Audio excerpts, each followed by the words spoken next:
What's going on, everybody? Today I'm going to show you how I can potatoes. These are potatoes from the garden, but how I pressure can them in a Nesco pressure cooker. Let's get started. Okay, this is what you're going to need. You'll need 4 jars. These are quart jars. They're wide mouth. You can use the regular mouth, but for potatoes it's a lot easier to load them into the jar with this wide mouth. Make sure you have wide mouth lids and bands. And I'm going to use some pickling salt.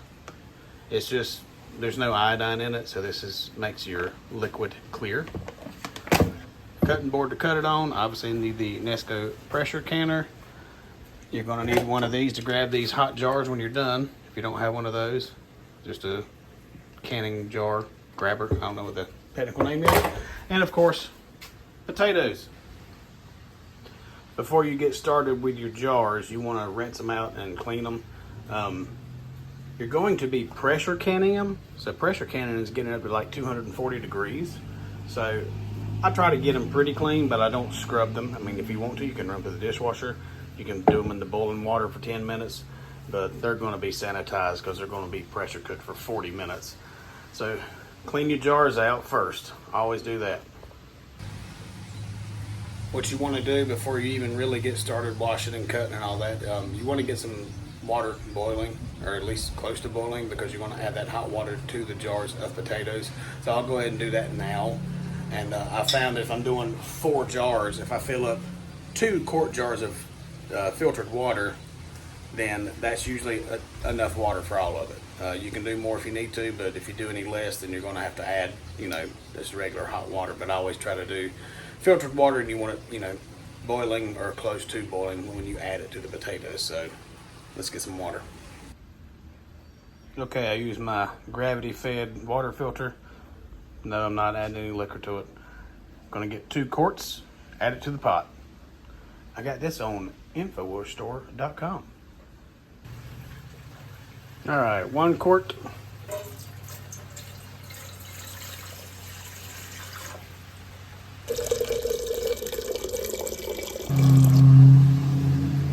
And 2 quarts.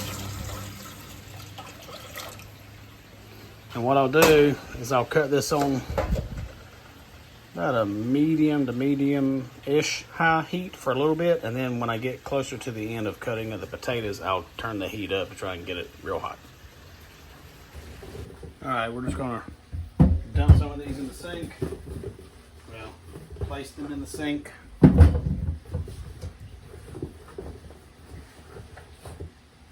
I guess I can fast forward through this. That's enough for now. I'm gonna cut the water on. And just get all the loose dirt and the loose skins off. See, I do about half of these, put them on the cutting board, slice them up, fill the jars, and then do it again. And while you're cutting them up, cut off any bad spots. All right, you don't need to watch me do this to all these potatoes. All right, make sure you got a good sharp knife. This is a Rada knife, R-A-D-A. I like these knives. If you ever get them, hand wash them. Don't put them in the dishwasher, or this handle will turn real dark and get black stuff on your hands. I figured that out the hard way. So, and I think I said these are my garden potatoes. These are Yukon Golds. So I like to just cut the ends off, slice it that way. You can do big slices, like chunks, but smaller ones, you'll get more in the jar and it's less wasted space in the jar. So I'll cut it that way.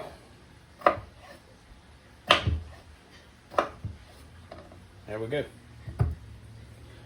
All right, just keep doing that. If you see, like I said, that one right there's got a bad spot.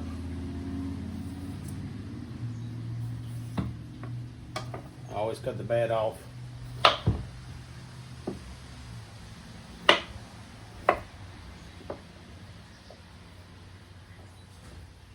But yeah, you get the idea. Slice your potatoes up. You want to do them bigger, do them bigger. I like getting them a little bit smaller. All right, I'm gonna keep cutting. All right, this jar is getting full, as you can see, but there's still a lot of empty space in there. So a little trick, put your hand on here, shake it up. Shake it around. All right. And then I'll give it a few taps on top, and look at there. We'll get a few more, at least one more potato in there. But I'm gonna fill up all 4 of them, and then we'll be right back. All right, I'm over halfway done, so I'm gonna turn this up, get that water nice and hot. Back to cutting. Okay, before we add the water, we're gonna add the pickling salt. And this is I'm getting from the Ball Complete Book of Home Preserving. Use this thing a lot, as you can tell by the bookmarks. But we're going to use quart jars, 1 teaspoon of salt per jar. And there's the dog barking. Like I said, you can use iodized salt, but it's going to make it cloudy. The water will be cloudy. So,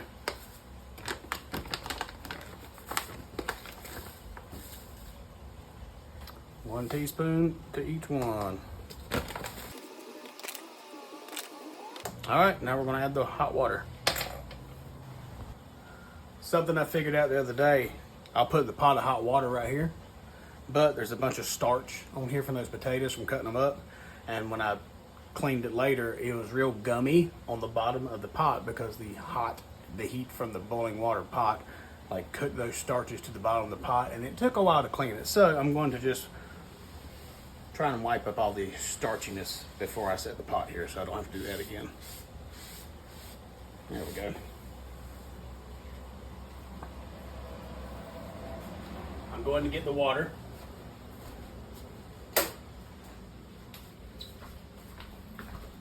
Alright, as you can see, it's hot. Hopefully I don't fog up the camera. I didn't think about that. We'll see.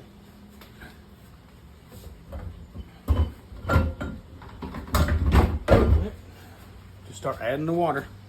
It's usually around 3 or 4 ladlefuls is what I've figured out. 1, 2, 3. And we'll do about 3.5.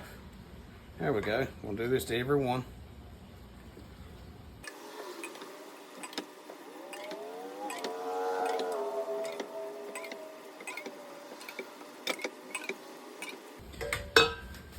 I'm going to set this to the side.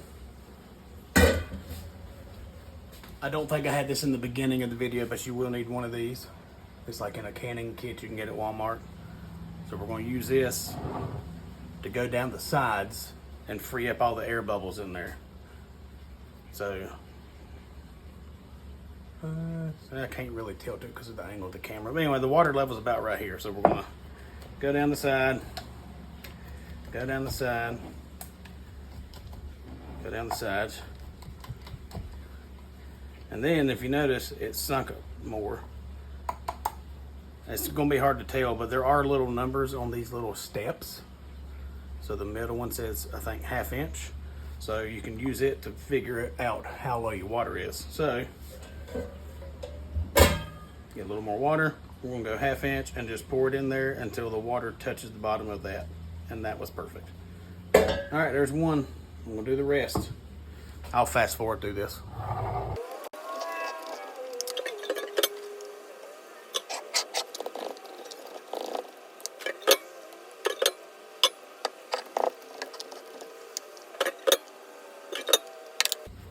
All right, out of that 2 quarts of water I measured out, that's all that's left.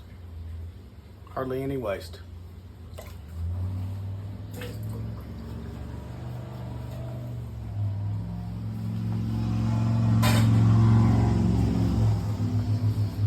All right, something you always want to do, wipe the top of the jars. So that way you make sure you got a good seal with your lids, because there's a bunch of potato starch on the top. So I'm just gonna wipe that starch off.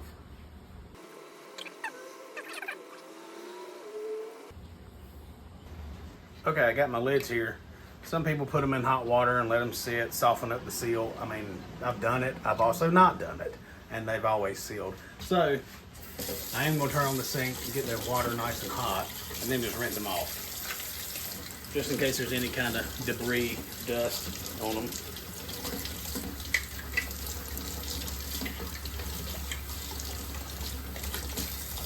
There we go. Put them on your jars and then put the bands on.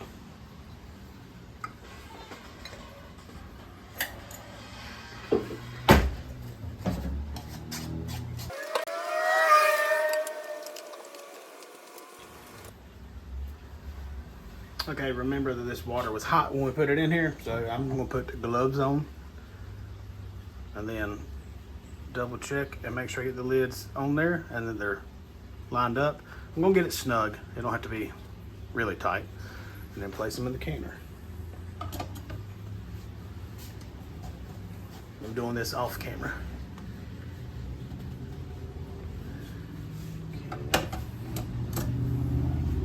All right, and last one.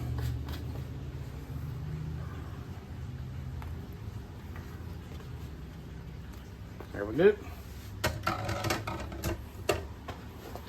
All right, after you do that, you want to add 8 cups of hot water to the canner. So we'll use that. We're filling it up in the sink. All right, 4 cups at a time.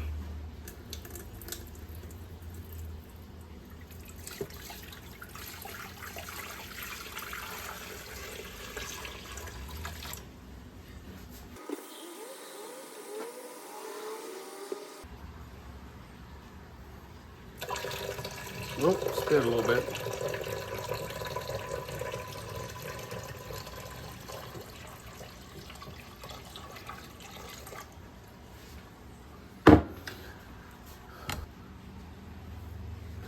We're going to close the lid, lock it, plug it in.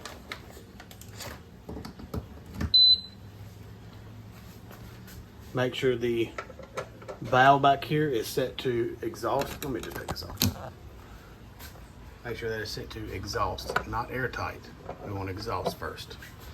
So now we're going to hit high. Then we want 40 minutes. Then we're going to hit start. Now it's going to do that for a while. It's going to get up to temperature, and once the temperature's got up, it'll beep again. It'll say E10. And it's going to vent steam, exhaust 10, E10. It's going to vent steam for 10 minutes. After it does that, it's going to beep when it gets to 0, and all you have to do is turn it from exhaust to airtight. All right, we'll be back. Okay, I didn't catch it on camera because I wasn't going to stand here and record for however long that was. Anyway, I should have paid attention. That was probably 15 to 20 minutes. It's down to, or it beeped, and now it says E10, so that's going to count down as 10 minutes. Once it gets to E0, it'll beep again. I'll come in here and turn the valve to airtight. So we'll be right back. Okay, it beeped 3 times and now it's flashing E0. That was 10 minutes. So all I'm gonna do, without getting burned, flip this to airtight. Once it realizes it's building up pressure, it'll beep again, and then it'll, you'll see the time, 40 minutes. And then it'll count down 40 minutes down to 0 and then turn off. I'll be right back. All right, we had a single beep and now it's on 40, so the 40-minute countdown begins. All right, this thing's going to beep when it gets down to 0. Then it's going to say off. And then the manual tells you to unplug it once it does that. I mean, it cuts itself off, so I guess you don't have to, but I always unplug it. So hopefully I didn't start talking too early and we have to sit there for another 20 seconds.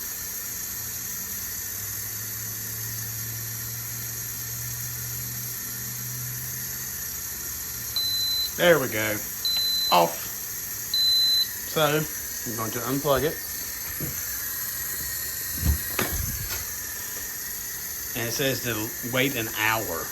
You do not mess with that valve. Just let the pressure normalize by itself. So give it an hour. It's 5:25. So we'll come back around 6:30. Okay, it's been 1 hour, a little over it, 6:28. So we're gonna open it up.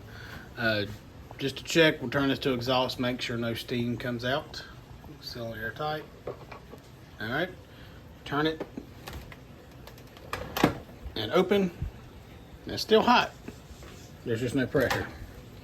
Make sure you got your opener or your holders, because it's still going to be bubbling. See it bubbling? It's still cooking.